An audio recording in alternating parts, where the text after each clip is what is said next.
मित्रांनो, मेष राशीसाठी साडेसातीचा काळ 29 मार्च 2025 पासून सुरू झाला आहे आणि तो 30 मे 2032 रोजी संपणार आहे. आणि हा साडेसातीचा काळ मेष राशीसाठी महत्त्वपूर्ण बदलांचा आणि आत्मपरीक्षणाचा असणार आहे. वेगवेगळे टर्निंग पॉइंट यांच्या आयुष्यात पुढे येणार आहेत. जसं की आपल्याला माहिती आहे की शनीची साडेसाती ही 7.5 वर्षांची असते आणि ही 7.5 वर्षांची साडेसाती 3 टप्प्यांमध्ये विभागलेली असते, म्हणजेच अडीच वर्षामध्ये. तर मेष राशीचा पहिला साडेसातीचा टप्पा हा 29 मार्च 2025 रोजी सुरू झाला होता आणि हा टप्पा 2 जून 2027 रोजी संपेल. या काळात शनी तुमच्या राशीच्या 12व्या स्थानी मीन राशीमध्ये असेल. आता आपण बघूया साडेसातीचा हा काळ म्हणजे पहिला 2.5 वर्षाचा काळ तुमच्यासाठी कसा असणार आहे. हा काळ प्रामुख्याने मानसिक तणाव देणारा आणि वाढत्या खर्चाचा असू शकतो. तसेच तुमच्या कामात विनाकारण अडथळे येऊ शकतात किंवा धावपळ जास्त होणे अनुभव येऊ शकतात. एकटेपणा जाणवेल, लोकांचे खरे चेहरे तुमच्या समोर येतील, घरात थोडासा ताणतणाव निर्माण होईल, मतभेद होण्याची शक्यता आहे. आणि हो, आरोग्याकडे लक्ष द्या, कारण आरोग्यही बिघडण्याचे संकेत आहे. गुंतवणूक करताना सावध राहावे, कारण या काळात धोका मिळण्याचे चान्सेस खूप असतात. पैशांची चणचणही जाणवेल. आता आपण बघूया साडेसातीचा दुसरा टप्पा मेष राशीसाठी काय घेऊन येईल. मेष राशीचा साडेसातीचा दुसरा टप्पा हा 3 जून 2027 ते 8 ऑगस्ट 2029 या काळात येईल. साडेसातीचा हा काळ सर्वात कठीण आणि महत्वाचा काळ मानला जातो. तुमच्या स्वभावात चिडचिडेपणा येणे किंवा अहंकार येणे अशी दाट शक्यता असते, ज्यावर नियंत्रण ठेवणे गरजेचं आहे. कौटुंबिक जीवनात मतभेद होऊ शकतात, त्यामुळे रागावर कंट्रोल ठेवा. मन शांत ठेवण्याचा प्रयत्न करा. सर्वांशी प्रेमाने, आदराने, सलोख्याने बोला, म्हणजे 50% मतभेद तिथेच संपतील. नोकरी किंवा व्यवसायात प्रचंड मेहनत करावी लागेल आणि मेहनतीचं फळ उशिरा मिळेल, त्यामुळे खचून जाऊ नका. प्रयत्न करत राहा. शनिदेव फक्त तुमची परीक्षा बघण्यासाठी आलेले असतात की तुमच्यामध्ये किती संयम शक्ती आहे, तुमच्यात किती धैर्य शक्ती आहे, स्वतःला सांभाळण्याची किती शक्ती आहे. त्यामुळे या काळात काहीही हो, धैर्य संयम ठेवायला शिका. मग बघा शनिदेव कसे खुश होतात ते. आणि मित्रांनो, शनिदेव तुम्हाला शिस्त आणि तसेच जीवनाचे खरे धडे शिकवण्यासाठी तुमच्या लाईफमध्ये 7.5 वर्षे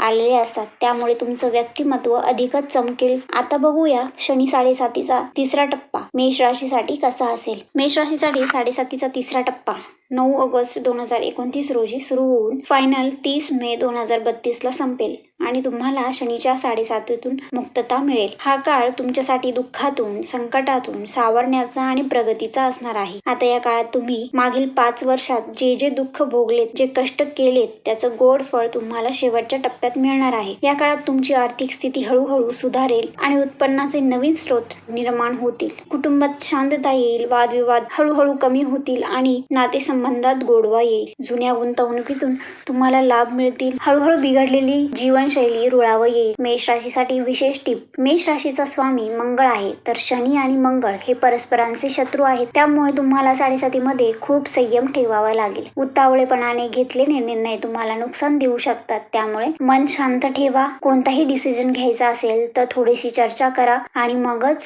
डिसिजन घ्या. साडेसातीत करावयाचे उपाय. आता मी तुम्हाला काही रामबाण उपाय सांगणार आहेत, जे तुम्ही साडेसातीत करायचे आहे, जेणेकरून तुमची साडेसाती चांगली जाऊ. शनिदेवाचा कोप टाळण्यासाठी हनुमान चालीसा हा सर्वोत्तम मार्ग मानला जातो. म्हणून दररोज साडेसातीमध्ये हनुमान चालीसा म्हणा. त्याचबरोबर बजरंग बाणाचेही पठण करा. शनिवारी हनुमान मंदिरात जाऊन हनुमानाला शेंदूर आणि रुईच्या पानाची माळ अर्पण करा. दर शनिवारी संध्याकाळी शनी चालीसा किंवा शनी अष्टक किंवा शनी वज्रपंजर स्तोत्र म्हणावे किंवा दर शनिवारी 108 वेळा शनी मंत्र म्हणावा. ओम प्राम प्रीम प्रोम स शनिश्चराय नमः हा तो मंत्र आहे. शनिवारी पिंपळाच्या झाडाखाली मोहरीच्या तेलाचा दिवा लावावा. गरीब, पंगू, अंधळे, पांगळे, अपंग लोकांची सेवा करावी. त्यांना अन्नदान करावे, कपडे दान करावे. पुढचा उपाय आहे गरजू व्यक्तींना काळे कपडे, काळे तीळ, लोखंडी वस्तू, छत्री दान करावी. विशेषतः शनिवारी हे करावे. तसेच शनिवारी उडीद डाळ किंवा उडदाचे वडे गरिबांना खाऊ घालावेत. काळ्या कुत्र्यांना तेल लावलेली भाकरी खायला द्यावी. शनी हा कर्माचा देवता आहे,